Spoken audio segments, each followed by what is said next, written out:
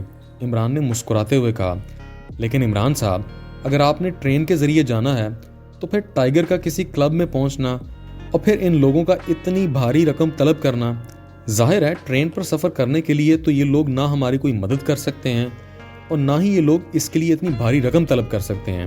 اس بنا پر میں نے یہ اندازہ لگایا تھا۔ کیپٹن شکیل نے کہا، ولی عہد تو یہی اندازہ لگا سکتا ہے۔ عمران نے جواب دیا اور اس بار کمرہ بے اختیار کہکہوں سے گونج اٹھا۔ اب تم بتاؤ بھی تو صحیح کہ اصل نتیجہ کیا ہے؟ جولیا نے جھلائے ہوئے لہجے میں کہا۔ ابھی صفدر اور ٹائیگر آ جاتے ہیں پھر بات ہوگی، عمران نے کہا، اور پھر تھوڑی دیر بعد دروازہ کھلا اور صفدر اور ٹائیگر دونوں اندر داخل ہو گئے۔ کیا ہوا؟ عمران نے پوچھا۔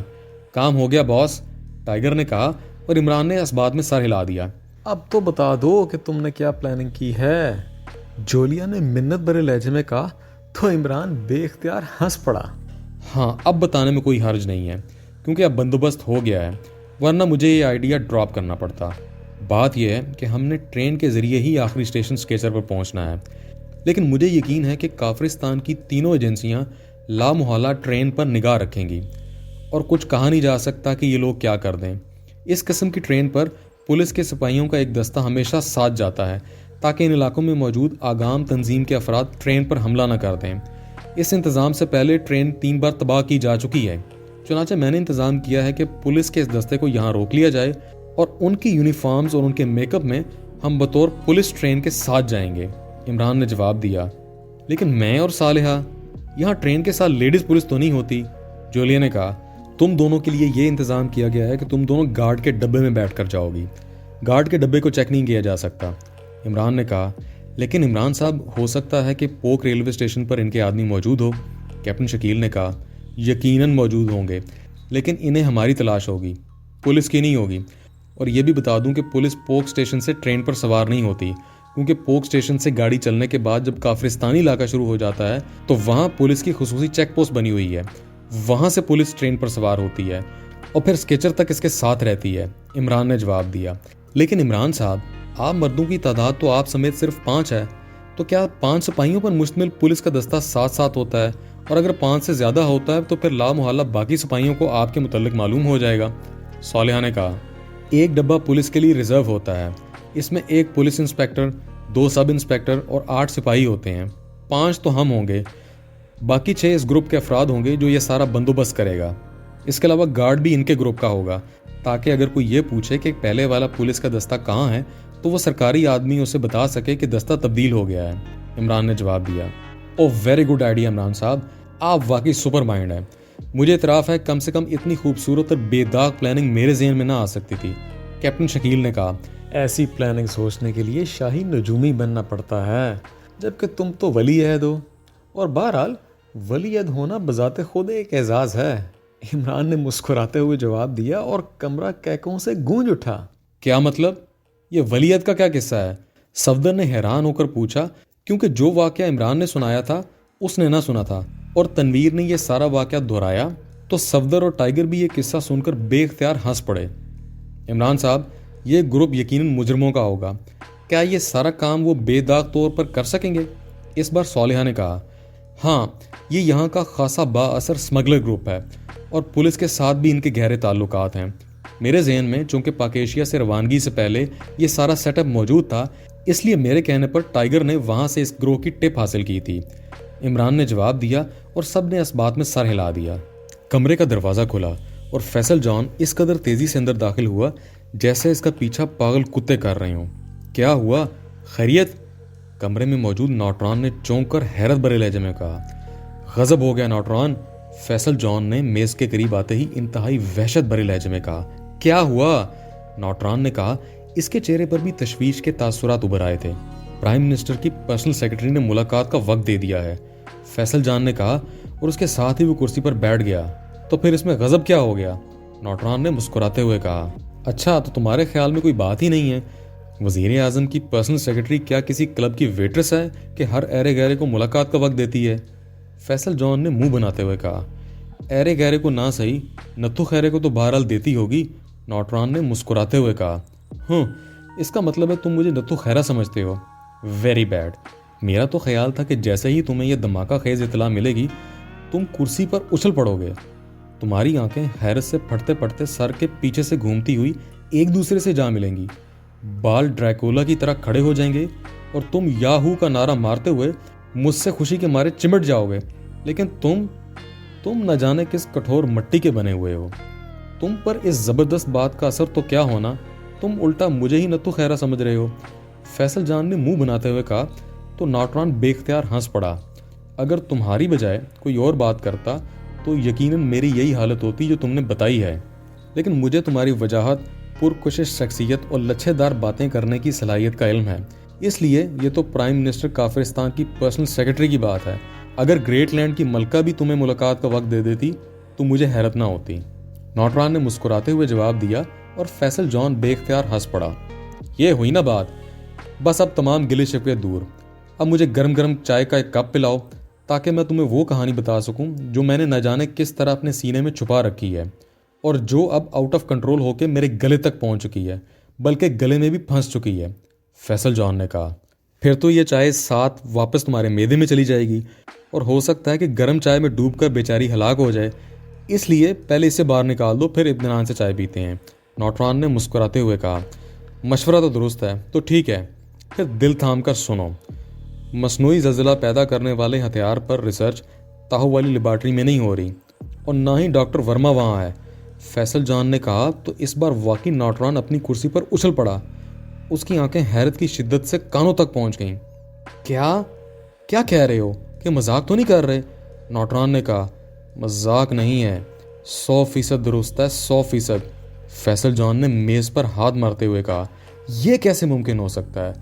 صدر مملکت اور پرائم منسٹر کی اسپیشل میٹنگ میں کافرستان کی تینوں ایجنسیوں کو تاہو کے علاقے کی لیبارٹری اور وہاں موجود ڈاکٹر ورما کی حفاظت کے لیے سخت ہدایات دی گئی تھیں، اور وہ تینوں ٹاپ ایجنسیاں کام کر رہی ہیں، جبکہ چیف نے بتایا ہے کہ سیکرٹ سروس عمران صاحب کی رہنمائی میں اس لیبارٹری کے خلاف کام کر چکی ہے، اس لیے انہوں نے لیبارٹری کی تفصیلات مجھ سے منگوائی تھیں جو میں نے پاس آن کر دی ہیں۔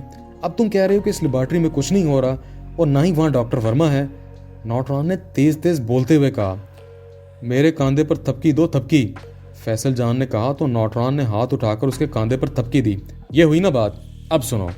اس بار پرائم منسٹر اور صدر صاحب نے مل کر یہ گیم کھیلی ہے، انہوں نے اس لیبارٹری سے ساری مشینری شفٹ کرا دی ہے اور ڈاکٹر ورما کو بھی وہاں بھجوا دیا ہے، اور اب وہاں ایک اور آدمی ڈاکٹر ورما کے نام سے موجود ہے، اور اس لیبارٹری کو سیل کر دیا گیا ہے اور تینوں ایجنسیوں کو اس کی حفاظت کے لیے لگا دیا گیا ہے تاکہ پاکیشیا سیکرٹ سروس کو دھوکہ دیا جا سکے، فیصل جان نے کہا۔ تمہیں اس بات کا علم کیسے ہوا، جس کا علم بقول تمہارے صرف صدر اور وزیر اعظم کو ہی ہے؟ اور ظاہر ہے اس قدر رازدارانہ پلاننگ وہ کسی اور کو نہیں بتا سکتے، ورنہ تو ان کا سارا پلان ہی لیک ہو جاتا، نوٹران نے کہا۔ لیبارٹری سے مشینری خصوصی ہیلی کاپٹر کے ذریعے منتقل کر دی گئی ہے، اور ان خصوصی ہیلی کاپٹرز کا تعلق فوج کی ماؤنٹین فورس سے ہے، اور ماؤنٹین فورس کے جس شعبے نے خفیہ طور پر یہ کارروائی کی ہے، اس شعبے کے ریکارڈ روم میں کام کرنے والی ایک لڑکی کیپٹن آرتی میری دوست ہے، اس سے میری ملاقات طے تھی لیکن وہ آئی نہیں، اور پھر ایک ہفتے تک ملاقات نہیں ہوئی۔ کل اس سے ملاقات ہوئی تو میں نے اس سے زبردست گلہ کیا تو اس نے بتایا کہ صدر صاحب کے خفیہ مشن کے سلسلے میں ان کا شعبہ مصروف تھا، اور جب تک سارا کام مکمل نہیں ہو گیا پورے شعبے کو ایک لحاظ سے نظر بند رکھا گیا تھا، اس لیے وہ نہ آ سکی۔ اس کی یہ بات سن کر میں چونک پڑا اور میں نے اپنے مخصوص حربوں سے آخر کار اس سے اصل بات اگلوا لی۔ اس نے بتایا کہ پرائم منسٹر صاحب بھی ساتھ ساتھ ہدایت دیتے رہے ہیں، فیصل جان نے کہا۔ ویری سیڈ، اس کا مطلب ہے کہ اس بار واقعی صدر اور پرائم منسٹر نے سب سے ہاتھ کرا دیا ہے، ہم سے بھی، اپنی ایجنسیوں سے بھی۔ لیکن تو یہ لڑکی نہیں بتایا ہوگا کہ یہ مشینری کہاں پہنچائی گئی ہے، نوٹران نے کہا۔ اصل تو مسئلہ یہی ہے نا، جس پائلٹ نے یہ کارروائی میں حصہ لیا ہے وہ اب غائب ہیں، پتہ نہیں کہاں رکھا گیا ہے یا کہاں بھیجا گیا ہے انہیں۔ اس کا علم سوائے صدر اور وزیر اعظم کے کسی اور کو نہیں ہے، حتیٰ کہ اس شعبے کے کمانڈر کو بھی نہیں ہے، کیونکہ واپسی پر انہیں پرائم منسٹر ہاؤس میں کال کیا گیا، پھر وہ غائب ہو گئے، فیصل جان نے جواب دیا۔ تو پھر کیسے معلوم کیا جائے کہ اصل مشن کہاں مکمل کیا جا رہا ہے، نوٹران نے ہونٹ چباتے ہوئے کہا۔ اس بات کو معلوم کرنے کے لیے تو میں نے پرائم منسٹر کی پرسنل سیکرٹری پر ڈورے ڈالے ہیں اور اس نے ملاقات کا وقت دے دیا ہے۔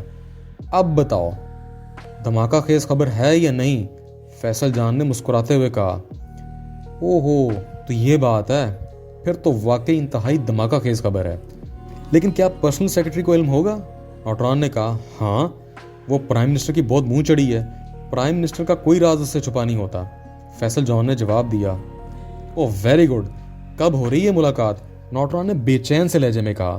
اب سے 1 گھنٹے بعد، لیکن پہلے تم بتاؤ کیا تم ابھی نتھو خیرے ہو؟ فیصل جان نے کہا تو نوٹران بے اختیار کھلکھلا کر ہنس پڑا۔